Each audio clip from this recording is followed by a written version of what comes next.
మాత్రం shocking అనిపించుంటుంది.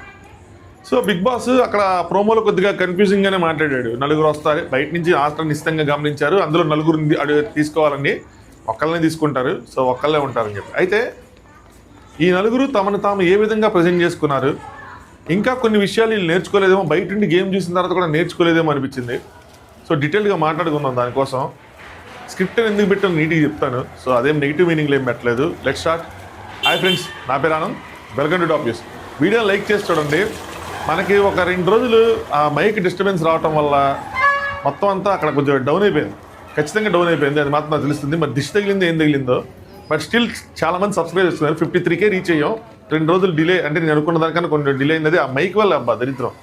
So subscribe చేసుకోండి. మళ్ళీ మీరు వీడియోని లైక్ చేసి కొద్దిగా మీ పుష్ చేస్తే మళ్ళీ మనం కొంచెం మూడ్లోకి వెళ్దాం. వీడియోస్ కూడా నేను ఓపిక్గా, గట్టిగా, ఇంకా ఎక్స్ప్రెసివ్గా, ఇంకా ఫన్